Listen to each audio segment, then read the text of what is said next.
pictured this for a moment. The year is 1998. The world is absolutely obsessed with the internet. New companies are popping up every single day, and investors are convinced they've found the next big thing. So, you take all your money and you pour it into a few tech stocks, simply because they have catchy .com names.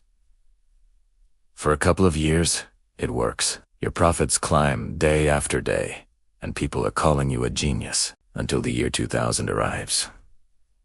The market collapses, the Nasdaq plummets by nearly 80%, and only about half of those .com companies survive. I watched friends lose millions of dollars in a matter of days, and even though I saw the crash coming, I couldn't escape the losses completely myself. The crazy part is, the internet truly was the next revolution, but the hype and overconfidence created one of the biggest bubbles in history. And today, I'm feeling that same energy all over again. But this time, it's not the internet, it's artificial intelligence. Some are calling it the opportunity of a lifetime, and maybe they're right, or maybe we're just watching the same old story repeat itself with a new name. History doesn't repeat exactly, but it often rhymes, and every single generation thinks their era is different. But as the legendary investor John Templeton famously said, the four most expensive words in investing are, "This time it's different."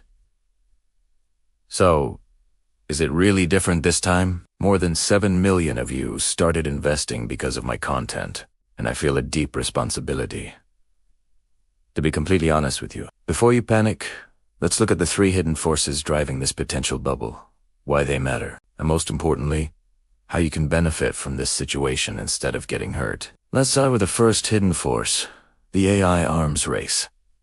Right now, the fate of the entire stock market is basically in the hands of just 7 companies. Amazon, Microsoft, Google, Meta, Apple, Tesla, and Nvidia. Together, they make up about 36% of the S&P 500, and they're all locked in a brutal fight for dominance in AI. Whether you realize it or not, just by owning a simple S&P 500 index fund, you are already betting heavily on these companies. To understand the sheer scale of this race, here's what each one plans to spend on AI this year alone. Tesla, $5 billion.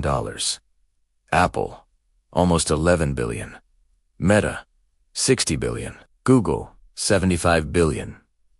Microsoft, $80 billion. And Amazon is planning to spend a staggering $100 billion. The total, a mind-blowing $330 billion in a single year. That's more than the entire GDP of many countries. This massive spending spree is one of the few things keeping the US economy from slipping into a recession. But how long can it really continue? Probably for many years to come. Global AI spending is projected to hit $500 billion by 2026. And the energy demands for AI could exceed $3 trillion annually by 2030. Why such a massive investment? Because it is estimated that roughly 60% of all jobs in developed countries are exposed to AI-driven automation. Whoever wins this race will gain an almost unbelievable amount of power and control. Now, let's move on to the second hidden force. And this is where things get really concerning. The AI money machine. There's a very strange financial loop happening right now between tech giants like Microsoft, Nvidia, OpenAI, Oracle, and others. It's a bit complex, but let me simplify it for you.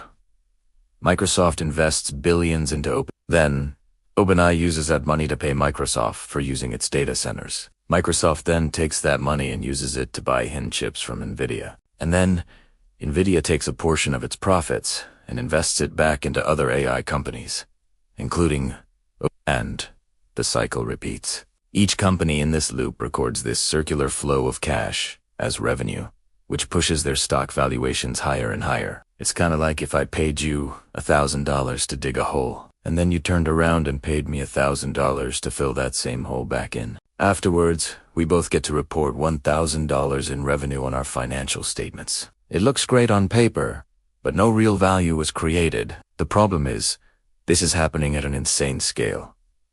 OpenAI is valued at $500 billion. It turns around $12 billion in revenue, but it's still losing money every single month. So far, AI is not generating enough real, external profit to justify these ski-high valuations. The third hidden force is what I call the data wall. AI seems to be improving at an incredible, almost magical pace, but there is a major challenge just over the horizon. We are running out of high-quality training data. Experts predict that by 2027, most of the human-generated content on the entire internet may have already been used to train these AI models. Once AI hits this data wall, its progress could slow down dramatically. And if that improvement slows, the enormous expectations will collapse, and the bubble could burst. Can AI overcome this? It's possible, but it will require inventing entirely new types of data, not just finding more of the same. The easy gains from scraping the internet are almost over. So, here's my honest opinion, and what I think you should do about it. Are we in a bubble? In my view, yes, but it's not an exact repeat of the dot-com era. The big difference is that today's AI companies do have real utility and provide real-world value. The problem is that their stock prices are based on expectations of future growth that may take much longer to actually materialize than the market thinks. So, what should you do? First, and most importantly, keep investing consistently, whether we're at the beginning of a bubble or nearing the end. Dollar cost, averaging every month into a low cost. Diversified index fund is one of the smartest long-term strategies you can have.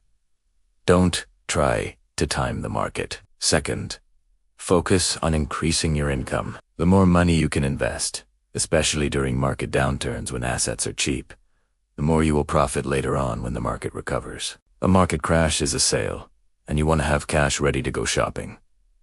And third, make sure you diversify your assets. Don't put all your money into one sector, especially not just tech. Spread your investments across different asset classes: stocks, bonds, gold, real estate, and maybe even a small, speculative portion in crypto if that aligns with your risk tolerance. Bubbles are a normal part of the market cycle. They are not the end of the world, but the people who understand how they work are the ones who make the most money, while everyone else is running away in fear. Stay smart, stay consistent, and stay diversified. Thanks for watching, and don't forget to subscribe for more insights to help you build wealth wisely. See you in the next video.